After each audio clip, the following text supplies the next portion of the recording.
رحمۃ اللہ وبرکاتہ نحمدہ نصلی علی رسولہ الکریم اما بعد اعوذ باللہ من الشیطان الرجیم بسم اللہ الرحمن الرحیم رب اشرح لی صدری ویسر لی امری واحلل عقدۃ من لسانی یفقہوا قولی رب زدنی علما۔ اب یہاں سورہ ملک جو پڑھتے ہیں ان کے لیے جو حفاظت، یہاں سے سلسلہ ہم کنٹینیو کرتے ہیں۔ خبر کے 2 سوال آلموسٹ اینڈ میں ہیں کتاب کے، اور کتاب کے اینڈ میں بہت سارے جو حدیثیں ہم آلریڈی دیکھ چکے ہیں وہ پھر سے سوال اور جواب کے فارم میں آئیں گے۔ سورۃ ملک پڑھنے والا ان عبداللہ روایت کرتے ہیں، عبداللہ بن مسعود سے مرفوع ہے، وہ روایت کرتے ہیں سورۃ تبارک الذی مطلب سورۃ الملک خبر کے عذاب سے روکنے والا ہے جو بھی یہ پڑھتا ہے، اور یہ سلسلہ تو صحیحہ کی حدیث ہے۔ تو اب اس میں ایک چیز ہے کہ آپ کے اندر کنٹینیوشن ہونا چاہیے، اور یہ ایک قبر کے عذاب سے ایک پروٹیکشن ہے۔ اینڈ نیکسٹ حدیث ہے پیٹ کے مرض سے فوت ہونے والا، جو بھی پیٹ کی بیماری سے انتقال ہوتا، فوتگی ہوتی، اس کے لیے کیا ہے؟ پروٹیکشن ہے قبر کے عذاب سے۔ اور یہ مسند احمد کی روایت ہے۔ سیدنا سلیمان بن صدر اور ایک جو صحابہ تھے خالد بن عرفہ، دونوں بیٹھے ہوئے تھے۔ ایک ایسے شخص کا ذکر کیا گیا جو پیٹ کی بیماری سے مرا، تو ان میں سے ایک نے اپنے ساتھی سے کہا، کیا تم نے یہ بات نہیں سنی، یا یہ بات تمہارے تک نہیں پہنچی کہ رسول اللہ صلی اللہ علیہ وسلم نے فرمایا، جو شخص پیٹ کی بیماری میں مبتلا ہو کر مرے، اس کے قبر میں اسے ہرگز عذاب نہیں دیا جائے گا۔ دوسرے نے کہا، کیوں نہیں؟ تو یہاں پر ایک کنفرمیشن ہے، 2 صحابہ ایک دوسرے سے بات کہہ رہے ہیں، اور کس سے یہاں پر بتایا گیا ہے؟ پروفٹ صلی اللہ علیہ وسلم نے یہ بات کی تصدیق کی تھی کہ جو پیٹ کی بیماری سے فوتگی ہوتی اس کو قبر کا عذاب نہیں دیا جائے گا۔ اب نیکسٹ جو حدیث ہے مسند احمد کی ہے، سرحد کی حفاظت کرنا۔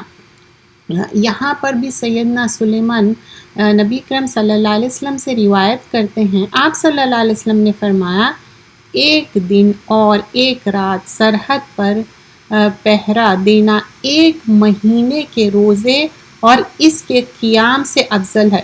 مطلب بتایا جا رہا، اگر سرحد کی حفاظت کرتے تو اس کے لیے کیا ہے؟ اس کا ریوارڈ کتنا ملے گا کہ روزے اور قیام کیا افضل ہے۔ اور ایسا روزے دار جو افطار نہیں کرتا، اور ایسی قیام کرنے والا جو تھکتا نہیں، اور اگر وہ اللہ کی راہ میں سرحد کی حفاظت کرتے ہوئے فوت ہو جائے تو اس کا اچھا عمل اس پر جاری رکھا جائے گا یہاں تک کہ وہ دوبارہ اٹھایا جائے گا، اور وہ قبر کے عذاب سے بچا لیا جائے گا۔ دس از دا 3rd حدیث۔ تو اس میں بھی کیا بتایا گیا کہ قبر کے عذاب سے بچا لیا جائے گا۔ دس از لائک پروٹیکشن کرتے ہوئے فوتگی ہو گئی، اور اس میں تو 3 حدیثیں دیکھیں جس میں سورۃ الملک پڑھنے سے پروٹیکشن، قبر کے عذاب سے عذاب نہیں ہو گیا، 2nd جو پیٹ کی بیماری کی وجہ سے، اینڈ 3rd جو پروٹیکشن کرے، سرحد کی حفاظت کرے اس کے وجہ سے۔ اب نیکسٹ حدیث جو ہے سنن ترمذی کی روایت ہے، جمعے کے دن یا رات کو فوت ہونے والا۔ سیدنا عبداللہ بن عمر سے روایت ہے، انہوں نے کہا کہ رسول اللہ صلی اللہ علیہ وسلم نے فرمایا، جو مسلمان جمعے کے دن یا جمعے کی رات فوت ہو جاتا ہے، اللہ سبحان اللہ تعالیٰ اسے قبر کی آزمائش سے بچا لیتا ہے۔ سو دس از لائک قبر کی آزمائش سے بچا لیتا ہے۔ تو اب اس میں ڈیٹیل اتنا ہی ہے، اللہ نوز بیسٹ کہ آگے کیا کیا ہے۔ جو ہم نے ابھی تک جتنے حدیثیں دیکھے تھے، جتنے باتیں دیکھے تھے، اب وہ قبر کے سوال اور جواب کے اس میں آئیں گے۔ تو اب ہم دیکھتے ہیں اب یہ کس طرح سے ہے، یہ بک ایک چارٹ کے فارم میں آ گیا۔ خبر کا سوال، من ربکا، تیرا رب کون ہے؟ ربی اللہ، یہ مومن کا جواب ہے، اوکے۔ لیکن واٹ اباؤٹ غیر مومن کا جواب؟ ہا ہا ہا ہا لا ادری، سنن ابو داؤد کی روایت ہے، افسوس افسوس میں نہیں جانتا۔ پھر ما کنتا تعبدو، تم کس کی عبادت کرتے ہو؟ مومن کا جواب کنتو اعبد اللہ، میں اللہ کی عبادت کرتا تھا. اور غیر مومن کا جواب لا ادری لا ادری، میں نہیں جانتا. تھرڈ تھنگ یہاں پر مینشن کی گئی، حل رأیت اللہ، کیا تو نے اللہ کو دیکھا؟ تو اب مومن کا جواب سنن ابن ماجہ کی روایت ہے. اس سے پہلے جو تھا جواب سنن ابو داؤد کا تھا. ما ینبغی لأحد ان یرا اللہ، کوئی اس لائق نہیں کہ دنیا میں اللہ سبحان اللہ تعالیٰ کو دیکھ سکے. تو دیکھیے موسیٰ علیہ السلام کو بھی صرف تجلی ہوئی تھی، رسول اللہ صلی اللہ علیہ وسلم بھی نہیں دیکھے. تو یہاں پر کوئی بھی اس لائق نہیں کہ وہ دیکھ سکے.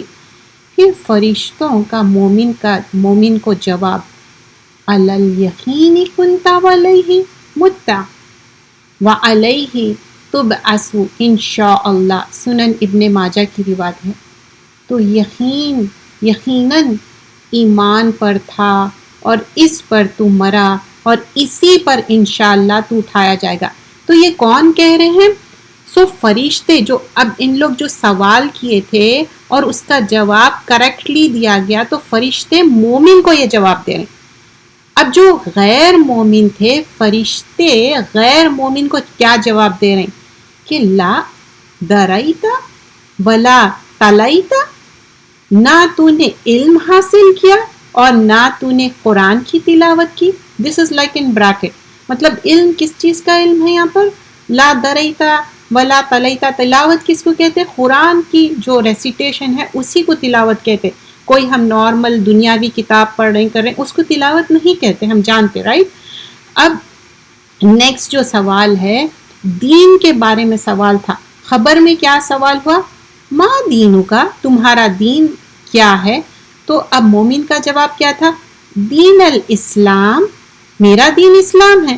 اور غیر مومن کا جواب ہا لا ادری، ہا لا ادری، ہائے افسوس میں نہیں جانتا. اور یہ سنن ابو داؤد کی روایت ہے. یہ ہم آلریڈی ڈیٹیل میں دیکھ لیے، لیکن جو رائٹر ہے بک کے وہ پھر سے یہ اینڈ میں لکھے دس از لائک اے ریویو، کیونکہ یہ امپورٹنٹ ہے، پوری لائف بیسڈ ہے یہ کویسچنز پہ. فیما کنتا، تو کس چیز پر تھا؟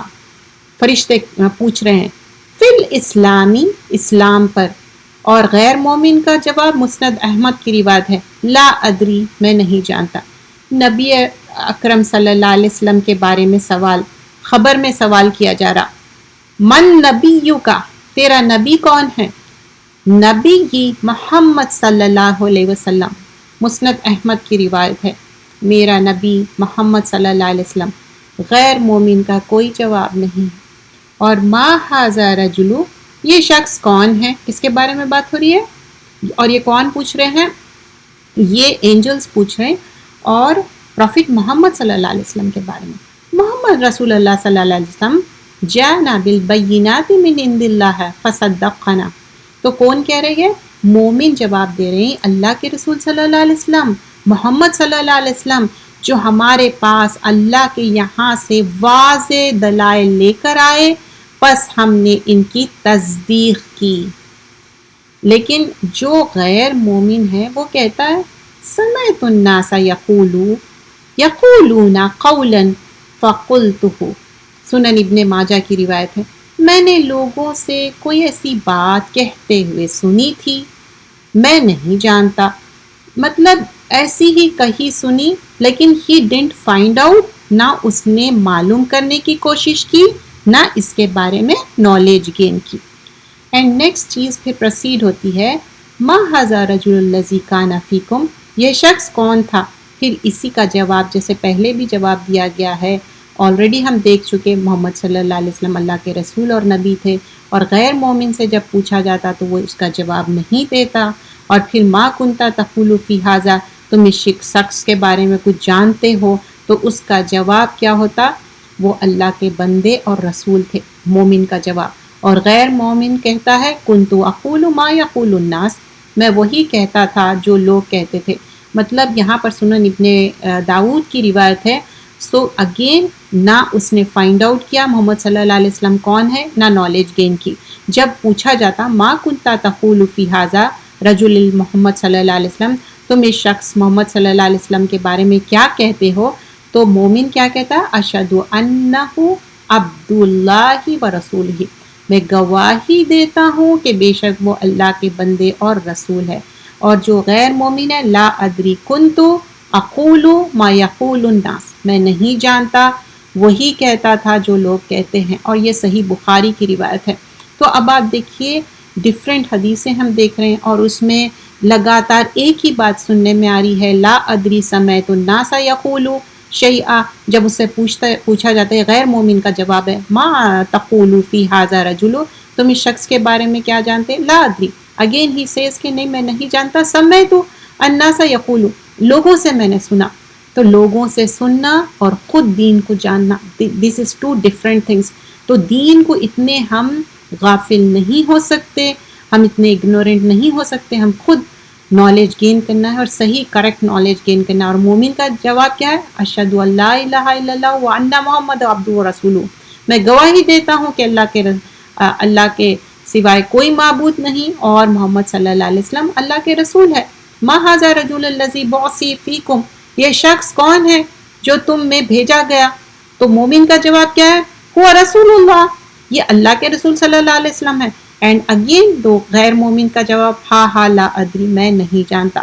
تو جب نالج ہی نہیں گین کیے تو کیا ہوگا، ما علمک بھذا رجل، تیرے اس شخص کے بارے میں کیا علم ہے. کس کے بارے میں پوچھا جا رہا، محمد صلی اللہ علیہ وسلم کے بارے میں پوچھا جا رہا. آپ سوچ رہے ہوں گے سوال تو 3 ہے، یہ 3 جو سوال ہے جو یہ بک کے رائٹر ہے وہ ڈیٹیل میں اس کو مینشن کرے ود دا کانٹیکسٹ ٹو حدیث. تو آپ اس بات کو سمجھیے کہ حدیث سے ریلیٹڈ کس طرح ہمارے 3 خبر کے سوال ہوں گے اور اس کے جوابات کیسے ہوں گے، اور اس کے بارے میں یہاں پر ڈیٹیلنگ دی جا رہی ہے. سوال کا جواب 3 ہی رہیں گے، لیکن یہاں پر ہماری سمجھ کے لیے سو دیٹ کہ we could understand in a better manner, اسی لیے بتایا جا رہا ہے. یہ اللہ کے رسول صلی اللہ علیہ وسلم ہے جو ہمارے پاس واضح دلائل لے کر آئے، ہدایت لے کر آئے، بس ہم نے قبول کیا اور ہم نے پیروی کی. اور محمد صلی اللہ علیہ وسلم وہ 3 بار کہے گا. دیکھیے کویشچن کا طریقہ یہاں پر الگ ہے اینڈ آلسو آنسر. تو یہ سارے حدیثیں اوتھینٹک نریشن ہے، لیکن بار بار جو غیر مومن کا جواب ہے لا ادری سمیت الناس یقول شیئا فقلتہ، وہ یہاں پر کہہ رہا ہے کہ میں نہیں جانتا، میں کچھ بھی نہیں جانتا.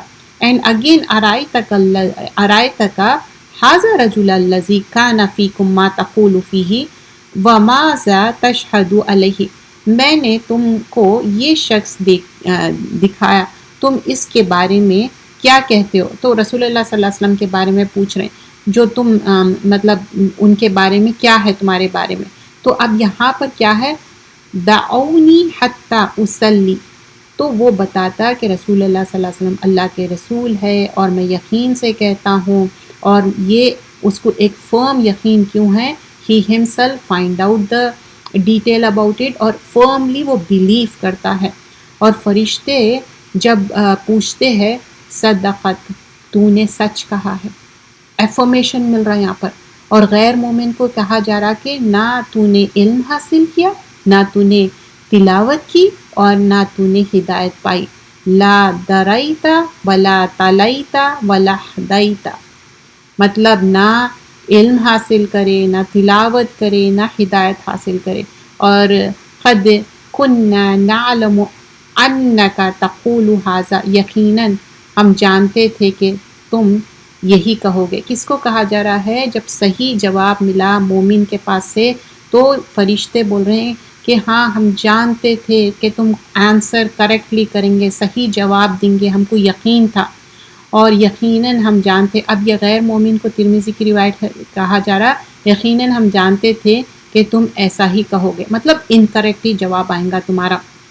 اور آخر میں یہ کہا جاتا ہے تو اس پر زندہ رہا اور اسی پر مرا اور انشاءاللہ تجھے اسی پر اٹھایا جائے گا. تو اب یہ کون کہہ رہے ہیں، فرشتے کہہ رہے ہیں، مومن کو کہہ رہے ہیں کہ تو ایمان لایا، ایمان کی زندگی گزارا، ایمان پہ تیری موت ہوئی تو انشاءاللہ آخرت میں بھی اسی طرح اٹھائیں گا۔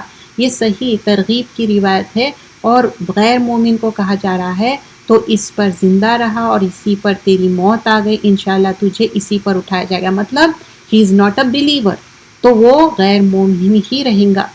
اور جو انسان کو یقین تھا آخرت پہ تو وہ آخرت پہ یقین رکھا تو اسی طرح اٹھایا جائے گا، اور غیر مومن کو یقین نہیں تھا وہ اسی طرح اٹھایا جائے گا۔ اللہ سبحانہ اللہ تعالیٰ غیر مومن کے جو جواب ہے، اس نے جھوٹ بولا اور پس اس کے لیے آگ کا بستر بچھا دو اور اس کے لیے آگ کا لباس پہنا دو اور اس کے لیے آگ کی طرف ایک دروازہ کھول دو۔ سنن ابن داؤد کی روایت ہے، کیونکہ اس کے پورے جواب انکریکٹ ہے، پورے جواب غلط ہے، تو اس کے بعد کیا بول رہے ہیں کہ جو آگ کا جو بستر ہے بچھا دو اور آگ کا جو دروازہ ہے وہ کھول دو، اور اس کے لیے صرف اور صرف آگ ہی آگ ہے۔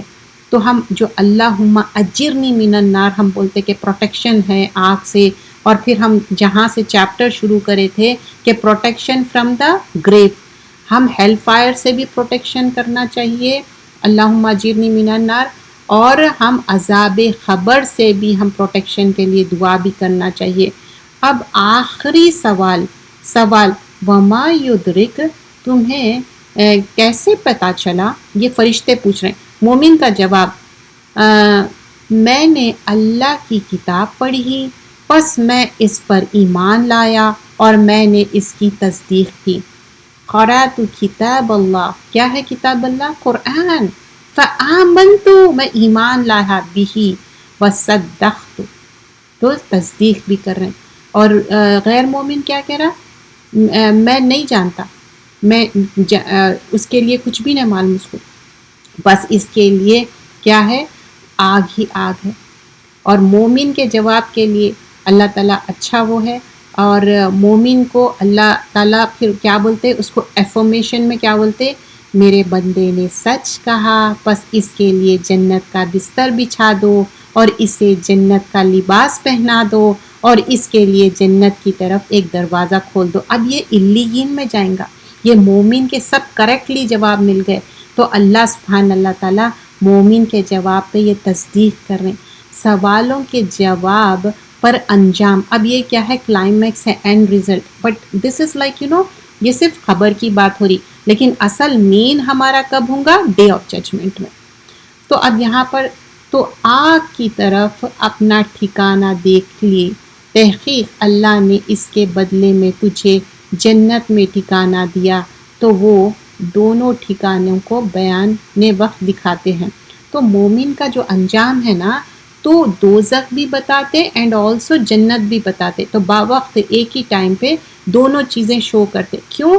تاکہ وہ پتہ چلے کہ دیکھو گاڈ فاربڈ دوزخ میں جا سکتے تھے لیکن تم گئے جنت میں، اور غیر مومن کا انجام، اور اس کے خبر پر اس کے جو ایک دم کالا رنگ اور سیاہ رنگ اور اس کے پسلیاں ایک دوسرے میں پھنس جانا، قبر تنگ ہو جانا، اور اس کے لیے آگ ہو جانا، اس کے لیے ہر چیز تکلیف دہ ہونا اور اس پہ ضربے لگانا اور اس کی سانس رک جانا، اور مشرق اور مغرب کے بیچ میں جیسا ہتھوڑا مارتے نا اتنی زیادہ، جیسا ہر چیز مٹی مٹی ہو جانا، اتنی زیادہ اس کو تکلیف دی جائیں گی، اتنا زیادہ اس کو عذاب دیا جائیں گا، اور اس کے لیے اس کی خبر۔ اب یہاں پر جو مومن ہے اس کے لیے کیا ہوگا، 70 ہاتھ اس کی خبر کشادگی ہو جائیں گی، اور اس پر سبز پرندوں کی طرح، اگر وہ شہید ہے، نہیں تو اس کے لیے کشادگی ہو جائیں گی اور اس کے خبر میں نور بھر جائیں گا اور اس کے لیے آسانی ہو جائیں گی۔ لیکن جو غیر مومن ہے اس کے لیے کیا ہے، کانوں کے درمیان ایک ہتھوڑا مارا جائیں گا، جو انسان اور جن کو چھوڑ کے سارے سنیں گے، اور اتنی زیادہ زور کی آواز ہوں گی۔ دس از لائک، آپ سوچئے ایک معنی میں بہت زیادہ تکلیف دہ منظر ہے یہ۔ تو انشاءاللہ نیکسٹ کلاس میں انشاءاللہ کوشش کرتے ہیں، یا اپ کمنگ 1 یا 2 کلاس میں یہ کمپلیٹ ہو جائیں گے کتاب، کیونکہ حالات اسلام میں مرنے کی دعائیں، تو آنے والے کلاسز میں دعائیں ہیں کہ ہم جو دعائیں یاد کرتے صبح شام کی اور مارننگ اینڈ ایوننگ کی جو دعائیں ہیں اسی سے ریلیٹڈ ہے۔ میرا جینا میرا مرنا میں ہم آلریڈی کمپلیٹ کر لیے کہ کفن کس طرح ہونا چاہیے، کیسا ریپ اپ ہونا چاہیے، کلین ہونا چاہیے اینڈ پریسائز ہونا چاہیے اور جگہ بھی کلین ہونا چاہیے. اینڈ آفٹر دیٹ کفن میں لپٹ دیے. اب نیکسٹ تھنگ کیا کرنا ہے، خوشبو لگانا ہے. میت کو کفن میں لپیٹنے کے بعد 3 بار خوشبو کی دھونی دینا. یہ ممکن نہ ہو تو عطر وغیرہ لگایا جا سکتا ہے. میت کو کفن سمیت عود خوشبودار لکڑی کی دھونی دینا مستحب ہے، مطلب اٹ از لوڈ اور لائک. رسول اللہ صلی اللہ علیہ وسلم نے فرمایا، مسند احمد کی روایت ہے، جب تم میت کو خوشبو کی دھونی دو تو 3 مرتبہ دو. ہاؤ مینی ٹائمز دینا ہے؟ 3 ٹائمز دینا ہے. اب دھونی دینے ممکن نہ ہو تو میت کو عطر یا ایسی خوشبو جس میں اچھی مطلب ہونا چاہیے اس کی فریگرنس، لیکن ایک میک شور کرنا ہے الکوہل اس میں نہیں ہونا چاہیے. دس از یہ خالص چیزیں ہیں جس میں الکوہل نہیں رہتا. آپ کوئی بھی دیکھ لو، عطر ہے اور یہ جو دھونی کی بات ہو رہی، کیونکہ بہت سارے کنٹریز میں ایسا ہے کہ وہ دھونی دینا اٹس ناٹ پاسبل، تو عطر لگا سکتے. وہ چیز یہاں پر مینشن کی گئی ہے. اور بخاری اور مسلم دونوں میں بھی یہ مینشن کیا گیا ہے. غسل دینے والے کے خود غسل کرنا. اب جو بھی غسل دے رہے ہیں، موسٹلی کیا ہوتا ہے جو آؤٹ سائڈ سے آتے وہ غسل دیتے، لیکن ان کے ساتھ بہت سارے ہیلپرس رہتے، یوزلی ان کے فیملی یا فرینڈس رہتے. تو کیا ہے، ان کے لیے بھی غسل کرنا ہے. ہاں یہ مستحب ہے. ہم اس میں سنن ابو داؤد کی روایت دیکھیں گے، میت کو غسل اور کفن دینے والے کے لیے بعد میں خود غسل کرنا. اگر غسل نہ کر سکے تو وضو کر لینا چاہیے. تو اب بعض وقت یہ ہوتا ہے کہ آپ مسجد میں ہی ہیں اور وہ ہیلپ کرے آپ، اس کے بعد آپ کو نماز بھی پڑھنا ہے جنازے کی، اینڈ آپ کے پاس اٹس ناٹ پاسبل کہ آپ گھر جا کے غسل کر کے آؤ. اسلام بہت آسان دین ہے، کوئی ڈیفیکلٹ نہیں ہے. یہاں پر بتایا جا رہا کہ یو کین ڈو دا وضو. اینڈ میک شور جب آپ جو بھی ہیلپ کر رہے ہیں، جیسا کہ عورت کی فوتگی ہو گئی اور لیڈیز اس میں ہیلپ آؤٹ کر رہے ہیں، تو آپ عبایا اپنا جو کپڑے ہے الگ رکھ دیجئے، اور جب آپ جو الگ کپڑے ہے اس میں غسل دے کے میک شور کریے کہ وہ چھینٹے اچھلنا یا یہ ساری چیزوں کا بھی ہم خیال رکھنا چاہیے. کیونکہ میت کو اٹھانا، لٹانا، پھر ادھر سے ادھر کرنا، یہ ساری چیزوں میں کیا ہوتا معلوم ہے، چھینٹے اچھل جاتے. یعنی تو ہو سکتا کہ ایسی مہلک بیماری تھی جو کہ پھیل سکتی، جیسا کہ کووڈ کا ہے یا سو آن سو فورتھ. تو اس وجہ سے اسلام ایک مکمل دین اور صحیح دین ہے. تو اس میں بتایا جا رہا کہ it's better you take the shower. تو آپ گھر جب جاتے نا تو خود غسل لے لینا چاہیے اور یہ بہتر ہے. But that moment of time do the وضو. But before starting the procedure also, جو آپ غسل دے رہے ہیں تو آپ اس وقت وضو کر لینا چاہیے. لیکن پھر یہ سوال بھی ہوتا، کوئی اگر پیریڈ میں ہے اور انہوں غسل دینا چاہ رہے ہیں، اٹس اوکے ہے، کوئی ایسی بات نہیں ہے، اس کو منع نہیں کیا گیا ہے. سیدنا عبداللہ بن عمر کا قول ہے کہ ہم میت کو غسل دے کر دیا کرتے تھے، پھر ہم میں سے کوئی تو غسل کر لیتا اور کوئی نہیں بھی کرتا. سنن داری کی یہ روایت ہے، داری ختنی کی. تو مطلب either way it's fine, but we have plenty of water, we have means. تو پھر ہم وہ اویل کیوں نہیں کرتے؟ واٹ ایف اگر آپ کسی کے گھر میں ہیں and it's not possible, that also okay. اب اس میں حکمت کیا ہے؟ جیسے میں آپ کو بتائی، کوئی ایسی بیماری ہو سکتی، کوئی ایسی نجاست ہوتی. ڈیورنگ دا پروسیجر کیا ہوتا، جب آپ ان کو غسل دیتے نا، تو جو نجاست رہتی، یورین ہے، فیسس ہے، یا کوئی ایسے پس یا بلڈ، کچھ بھی چیز ایسی رہتی جو آپ کے اوپر اچھل کے لگ سکتی، اٹس کوائٹ پاسبل. اور یہ غسل لینے سے کیا رہتا، وہ سارے چیزیں کلین ہو جاتے. اینڈ آلسو جیسے کہ میں نے مینشن کیا، کچھ ڈیزیزز ایسے رہتے in order to avoid those thing, تو وہ یہ سارے چیزیں اس میں وضاحت میں مینشن کیے گئے ہیں. اور چند احتیاطاً جو ہم چیزیں کرنا چاہیے، جو کفن ہے نا، میک شور کریے کہ وہ گاڑھا ہونا چاہیے، 3 کپڑے یا 5 کپڑے، اور اس کے اندر سی تھرو نہیں ہونا چاہیے. اور پورا ڈیورنگ دا پروسیجر آپ جب غسل بھی دے رہے ہیں اور سارا پروسیجر بھی کر رہے ہیں، تخت پہ سے اٹھا کے پھر دوسری جگہ رکھ رہے ہیں، تو آپ اس میں میک شور کریے. اگر سمجھیے کہ لیڈیز کی، فیمیل کی باڈی ہے اور بہت ہیوی ہے، تو محرم سے ہیلپ لے سکتے آدمیوں سے، غیر محرم سے ہیلپ نہیں لیں گے ان کو اٹھانے کے لیے. اور ڈیورنگ دوز پروسیجر آپ میک شور کریں گے کہ سطر نہیں دیکھنا ہے، عورت کا سطر بھی نہیں دیکھنا ہے، مرد کا. پورے پروسیجر میں اندر سے ہاتھ مطلب بیڈ شیٹ کے نیچے سے آپ پورا واش آؤٹ کریں گے، اور وہ جو بیڈ شیٹ جس میں اڑا کے جب غسل دے رہے ہیں وہ ایک تھک کپڑے کی رہنا چاہیے اور کلرڈ ہونا چاہیے، کیونکہ جو کفن ہے وہ وائٹ رہے گا، وہ بھی تھک کپڑے کا رہے گا. اور یوزلی یہاں پر پورا کٹے ہوا ملتا، اس میں آپ کو وری کرنے کی بات نہیں ہے، پریشان ہونے کی بات نہیں ہے. لیکن یہ سارے چیزیں اینڈ میک شور کہ پانی نیم گرم ہو، زیادہ گرم بھی نہیں زیادہ ٹھنڈا بھی نہیں، جیسا ہم اپنے لیے استعمال کرتے ہیں نا اسی طرح. اتنی بے دردی نہیں ہونا چاہیے، اور باڈی کو اٹھاتے وقت رکھتے وقت بہت آرام سے، جیسا اپن بیبی کو کیسا خیال رکھتے ویسا کرنا چاہیے.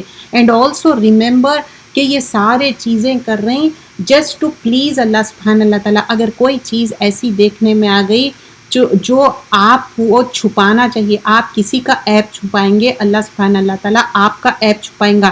کبھی بھی ایسی کوئی بات آ کے ہاں ایسا ہو گیا تھا تو ویسا ہو گیا تھا، باڈی سے وونڈز وہ ہو رہے تھے، یہ ہو رہے تھے، جو بھی واٹ ایور اٹ از، جو آپ نیکی کا عمل کریں وہیں پر چھوڑ کے آ جانا ہے. اینڈ آفٹر دیٹ جب باڈی واش کر دیے، پھر ساری چیزیں ہو گئے، خشک کرنا ہے، ایک کپڑا رکھنا ہے جس کے سے اچھے سے خشک کرنا ہے. اور یہاں پر نا نوٹ میں یہی دیا گیا ہے کہ زیادہ تر آج کل تیار شدہ یہ چیزیں ملتے، یہ جو کفن ہیں، اینڈ آلسو اس کے ساتھ سارا آپ کو پیکیج مل جاتا. So you don't have to worry about that کہ الگ سے لینا کرنا.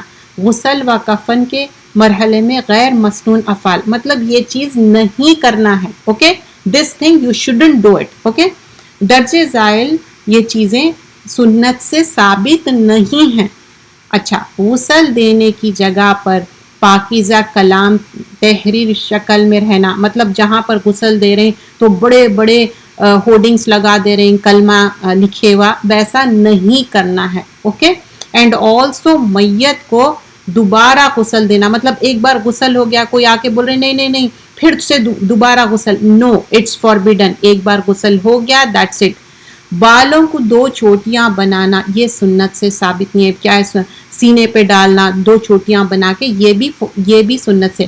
اور غسل مکمل ہونے پر اور قریبی رشتہ داروں کے باری باری آ کے پانی ڈالنا، دیکھنا از اے ڈفرینٹ تھنگ. یہاں پر کیا بتایا جا رہا کہ جب غسل پورا مکمل ہو گیا، سب رشتہ داروں کو بلا رہے ہیں، بول رہے ہیں کہ نہیں آ کے پانی ڈالو، ایک مگ ڈالو یا جو بھی ہے، وہ بھی فاربیڈن ہے. اور اس سے مجھے یاد آیا، غسل دیتے وقت خیال رکھنا چاہیے ناک میں پانی نہیں جانا چاہیے، کان میں پانی نہیں چاہیے، آنکھ میں نہیں، بہت کیئرفلی، جیسا بالکل چھوٹے بیبی کو کیسا نہلاتے ویسا کرنا ہے. اور بہت دبا کے یورین یا فیسس نہیں نکالنا ہے، کیونکہ پھر وہ اگر ایک بار نکلنا شروع ہو تو نکلتا ہی جائیں گا. اینڈ آلسو ریممبر اگر وونڈس ہے اس کو زیادہ دبانا نہیں ہے، کیونکہ بعض وقت اتنا زیادہ وونڈ سے نکلتے جاتا کہ آپ اس کو سٹاپ نہیں کر سکتے. اور غسل مکمل ہونے پر ایسی کوئی حرکت نہیں کرنا ہے. لوگ کیا کرتے معلوم ہے، غسل دے دیے اس کے بعد کوئی صاف لباس پہنانا چاہتے، یا نہیں تو میت کے آنکھوں میں سرما لگانا چاہتے، یہ بھی سنت سے ثابت نہیں ہے. اور کفن پر عرق گلاب ڈالنا، آب زمزم میں بھگونا، یہ بھی سنت سے ثابت نہیں ہے. شادی کا لباس پہنا کے دفنانا، یہ بھی سنت سے ثابت نہیں ہے، یہ ایک غیر مسلمان لوگ کرتے. اور کفن پر قرآنی آیتیں یا دیگر دعائیں لکھنا، یہ بھی فاربیڈن ہے، ایسا نہیں ہے. میت کے سرہانے قرآن مجید یا ایسا رکھنا، اور کلمہ طیبہ پڑھنا، شہادہ پڑھنا، یہ بھی فاربیڈن ہے. یہ سارے چیزیں نہیں ہیں، اگین آئی ریپیٹ، یہ چیزیں نہیں کرنا ہے، یہ غیر مسنون چیزیں ہیں. تو اللہ تعالیٰ توفیق دے کہ جو قرآن میں ہیں، جو سنت میں ہیں، ہم وہی کریں، اور جو چیز سنت سے ثابت نہیں ہے ہم وہ چھوڑ دیں. تو آج کے جو حدیثوں میں مین کیا تھا، قبر کے عذاب سے کیسا بچنا ہے، سورۃ الملک پڑھنا ہے، روزانہ عادت کرنا ہے، اور پیٹ کی بیماری، ہم بیماری کے لیے دعا نہیں کرنا ہے، اگر بیماری آ گئی تو اس پہ صبر کرنا ہے، جیسا کہ ایوب علیہ السلام صبر کرے. جو انسان کو کوئی بیماری تکلیف آتی اس پہ صبر کرتے، اللہ سبحانہ اللہ تعالیٰ سوائے جنت کے اور کچھ نہیں دیتا. تو ہم وہ کوشش